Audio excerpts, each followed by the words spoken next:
Oke anak-anak, jadi hari ini kita akan melakukan kesepakatan kelas sebelum kita melakukan tugas kita. Supaya apa yang sudah kita sepakati harus kita lakukan bersama. Oke? Iya, Bu.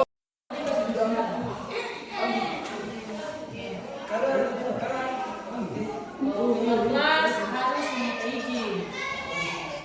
Keluar, keluar. Kasih posisi. Oke mereka, ini posisi sudah dua bisa lain.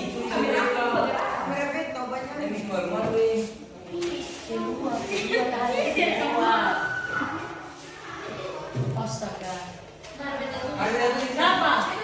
Tio. Ada yang saya. Penghapus. Yang mana kasih penghapus mana? Jangan main. Coba pensil. Sayang, ada itu. Ini. Keluar kelas. Siapa pun sama pas mendengar saya kamu semua yang ada bicara.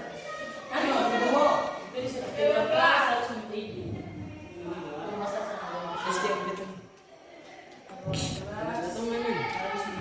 Siapa nomor lagi?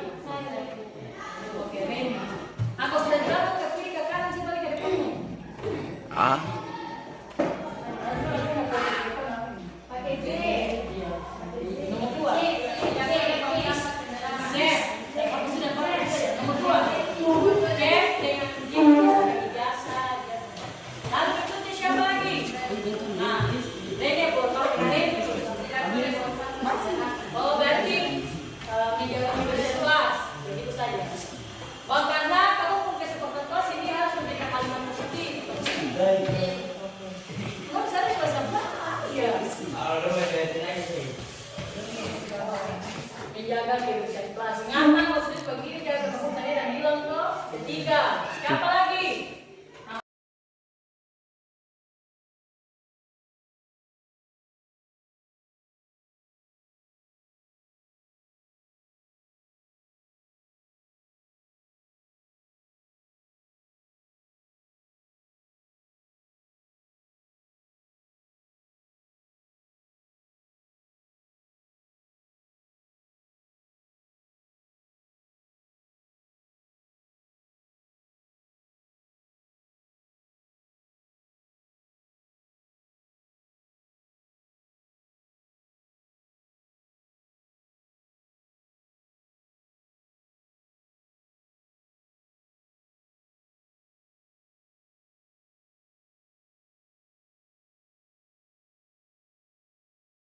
Dia di mana?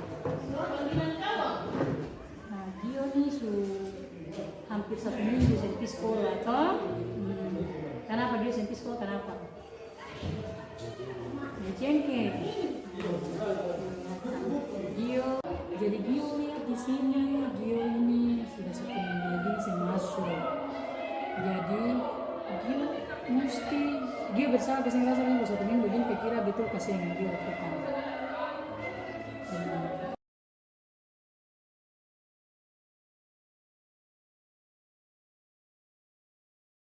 Iya, Widya, ini ibu dapat informasi dari beberapa guru bahwa Widya sering bermain selama proses pembelajaran, sering tertawa dengan teman-teman. Apakah itu benar? Ya ibu, maaf ibu. Iya. Jadi memang semua orang itu pernah melakukan kesalahan. Begitu juga dengan Widya. Tapi apa yang Widya lakukan itu sudah benar. Ya ibu. Iya. Jadi nilai kebajikan apa yang telah Widya langgar? Kesopanan dan etika ibu. Iya, karena ketika kita tidak memperhatikan guru mengajar, berarti kita tidak menghargai guru tersebut. Hal apa yang dapat Widya lakukan untuk mengatasi masalah Widya ini? Saya akan meminta maaf kepada guru tersebut. Saya berjanji tidak akan mengulanginya lagi bu. Jadi ibu sangat senang mendengarnya bahwa Widya telah menyadari kesalahan Widya. Jadi bagaimana perasaan Widya sekarang? Saya merasa bersalah ibu dan sudah menyadarinya dan ke depan saya akan serius belajarnya bu. Alhamdulillah.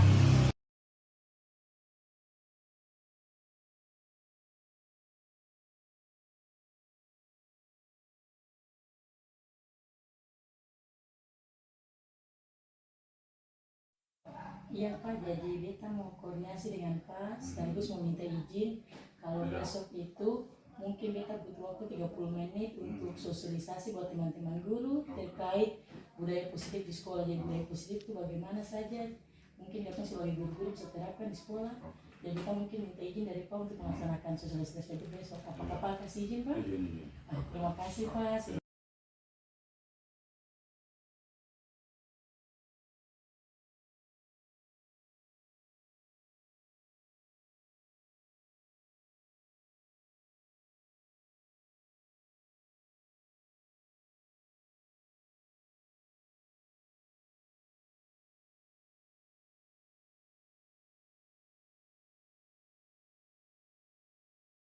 Warahmatullahi wabarakatuh. Waalaikumsalam warahmatullahi wabarakatuh. Saya banggakan dan saya kasihi Bapak Ibu staf guru dan staf tata usaha yang sempat hadir di pagi hari ini.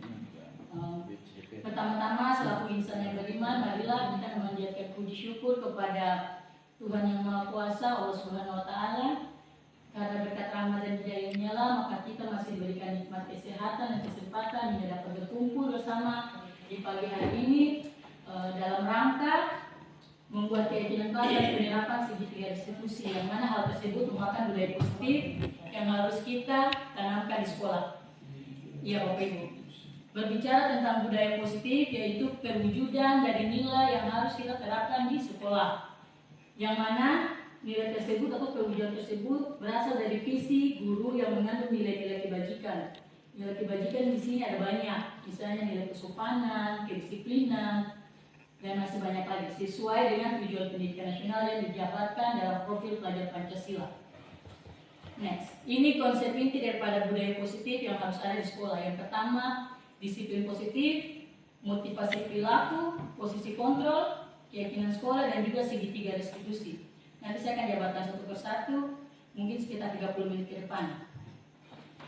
Sebelumnya, saya akan membahas sedikit terkait perubahan paradigma. Untuk membangun budaya positif di sekolah, perlu menyediakan lingkungan yang positif, aman, dan juga nyaman, agar murid mampu berpikir, bertindak, dan mencipta serta merdeka, mandiri dan bertanggung jawab. Penerapan disiplin positif. Apa itu disiplin positif? Yaitu suatu pendekatan untuk menerapkan disiplin dari dalam diri murid tanpa hukuman dan juga hadiah. Sebagai contoh, jika di rumah itu kesadaran diri daripada anak tersebut yaitu bangun di pagi hari tanpa orang tua kasih bangun, mereka sudah bangun sendiri. Misalnya jam bangun itu jam 5 bukan jam setengah 7. Kalau di sekolah misalnya disiplin positif seperti mereka masuk sekolah tepat waktu.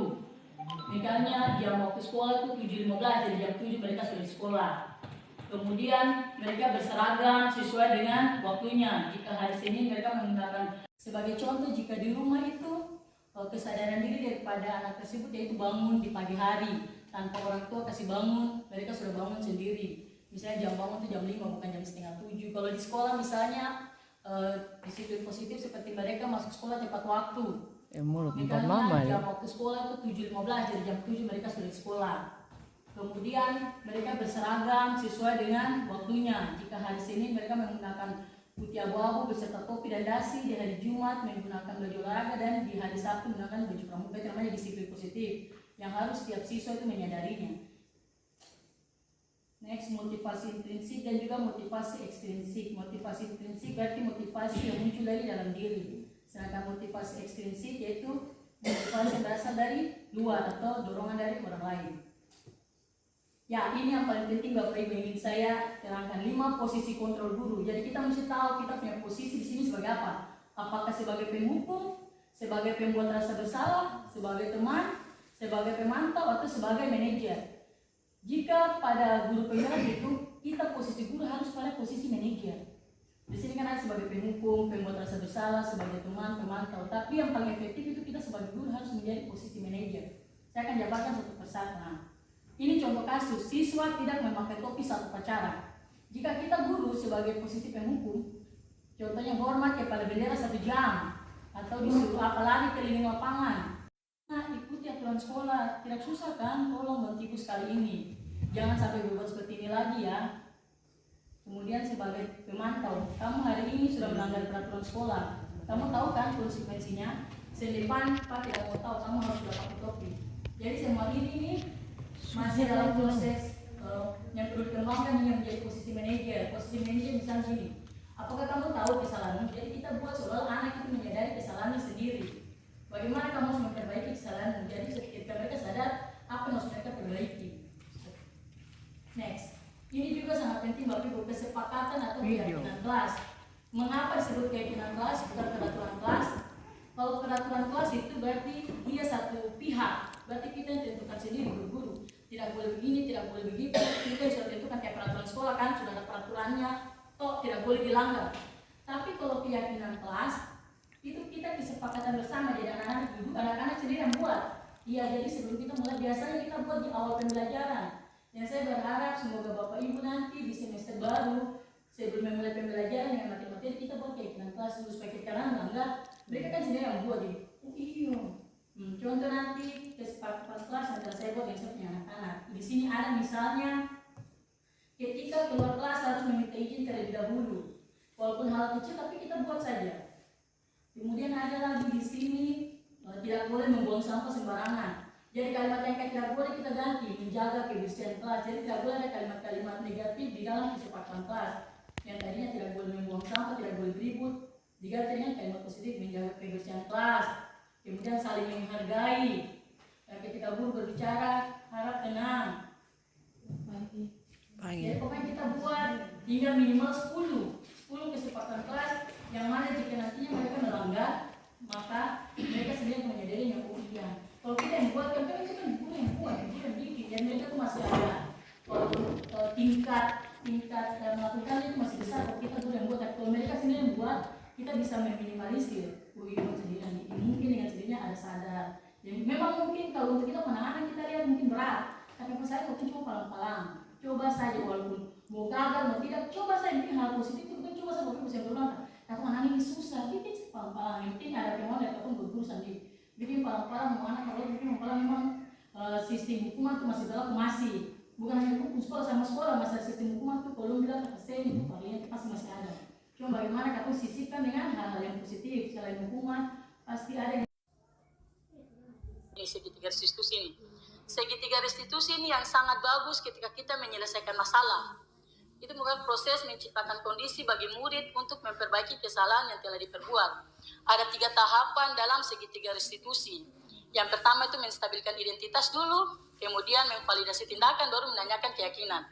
Ini salah satu contoh kita ketika ada masalah. Ketika siswa ada masalah. Ya, pertama menstabilkan identitas.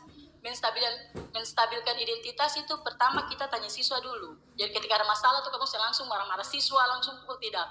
Kasih dulu dong, lalu kita mulai bicara. Pertama kan ini contoh kalimatnya. Ya, setiap orang itu pasti pernah melakukan kesalahan. Begitu juga dengan kamu, kayak gitu ya. Tapi kamu pasti punya alasan. Jadi kita pertama kasih tenang dulu, baru kamu mulai tanya masalah itu. Habis itu kamu kasih tenang dong. Kamu bukan satu-satunya pernah melakukan kesalahan seperti ini. Lalu mulai tanya. Kamu tentunya punya alasan, kenapa sampai saya bikin begitu? Baru mulai tanya dong. Jadi pertama kamu kasih tenang dong, baru kamu mulai masuk, baru terakhir, baru adakah cara yang lebih efektif untuk karena anak bakalai begitu? Kapan kasih tenang dong, kapan tanya punya alasan. Lah barang kalau harus mesti baku pukul kayak gitu. Tenang kan, baru mulai kapan kasih dong hukuman ini. Keyakinan kelas apa yang telah kita sepakati. Jadi kita sebagai kesepakatan dulu, baru kamu tanya, saya melanggar kesepakatan apa misalnya? Ya ibu, saya tidak menghargai apa nih, pokoknya yang kamu tentukan tadi 10, kalau nggak melanggar baru mulai. Lalu kira-kira kamu ingin menjadi orang seperti apa? Kira-kira untuk memperbaiki itu kamu harus bagaimana? Misalnya,